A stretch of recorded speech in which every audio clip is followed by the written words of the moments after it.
Howdy everybody, Steve here, KM9G. Today is part 4 in the series on building out circuits for the Toads digital interface. What is the Toads digital interface, you might ask? Having not seen the last 3 videos in the series or any of the last 10 or 15 live streams that we've done on this, this is a digital modes interface for any old radio that doesn't already have a USB-C connected interface for your computer to get audio from your radio into your computer for further processing, or to get audio from your computer into your radio for further transmission. What's the magic part about this? Well, this is where it gets really interesting, because this is the genesis. I saved it for the last part. This is the genesis of why we made this thing.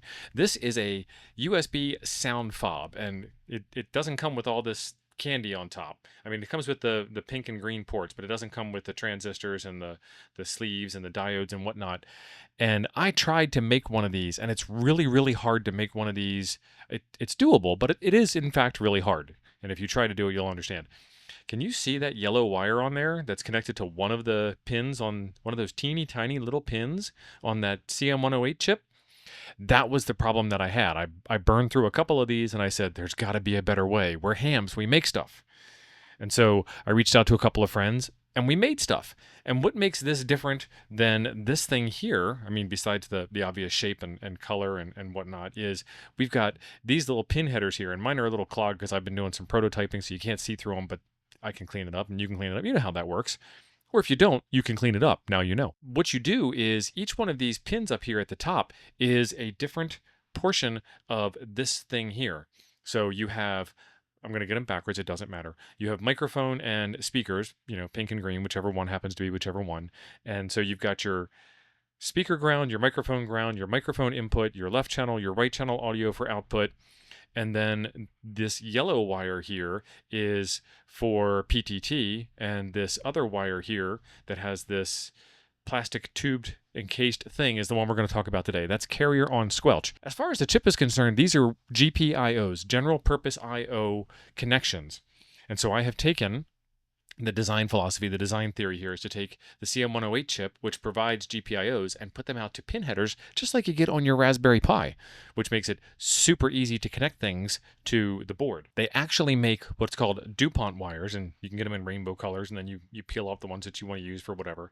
And they have these connections here, and these connections go directly onto the pin headers. And then you can get them with male or female on the other side, so it can be female to female, or it can be male to male, and then you can connect it up to a whole variety of things. One of the things that I wanted to do was get my radio connected up and do some APRS stuff, but I needed that PTT line, and since the PTT line exists on the CM108 chip and the COS exists on the CM108 chip and a bunch of other stuff exists, I wanted to get it out into your hands so that you could tinker with it.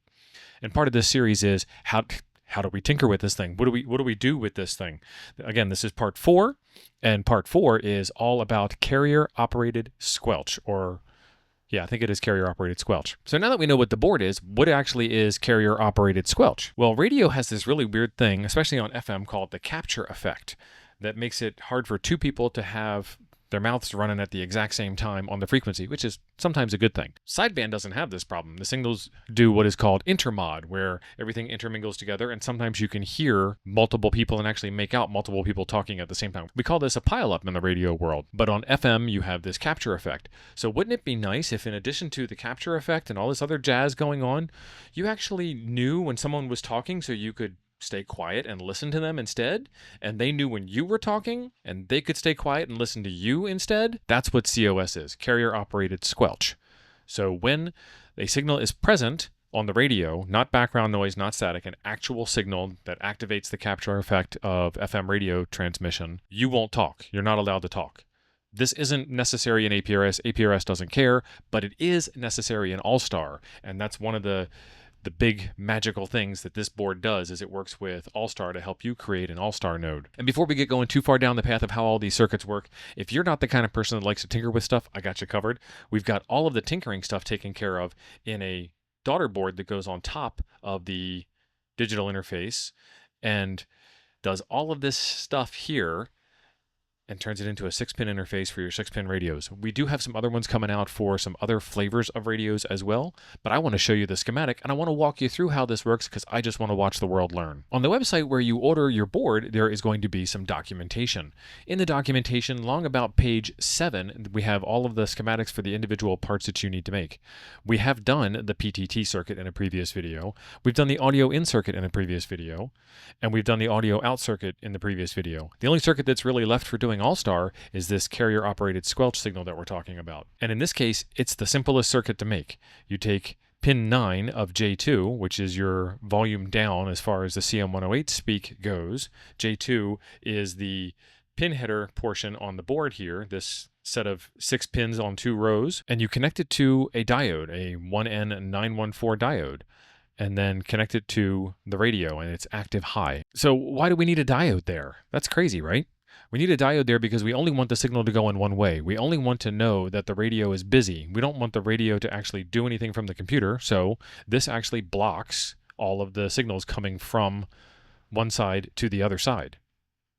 So we can hear what's going on the radio, we know what to do with it. And in this case, we don't want any of the voltage from the radio or from the Toads digital interface board getting into the computer. That was pretty straightforward. I'm not even going to show you how to build this one out on the breadboard because I think from the previous 3 episodes that you'll be able to figure this one out. I'm going to leave it for you as homework because I just want to watch the world learn. If you are interested in tinkering or playing around with radios and electronics and technology, then this is the channel for you. Make sure you're subscribed by clicking the button right below the video that says subscribe. Doesn't cost you anything and it makes me happy. If you'd like to get one of these digital interface boards or one of the pre-built boards with the connector on it and all the stuff done for you, we've got that as a link in the description down below for you, along with the documentation for how to build it and all the parts that we've discussed so far. We've got 3 different sites for you as well. Temporarylyoffline.com gets American and Canadian shipping, and then m0jsx.shop gets you UK and EU shipping,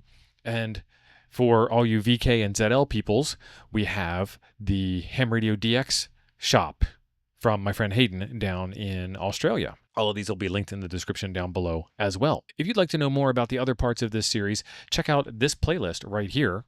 Thanks for being awesome. I'll see you over there.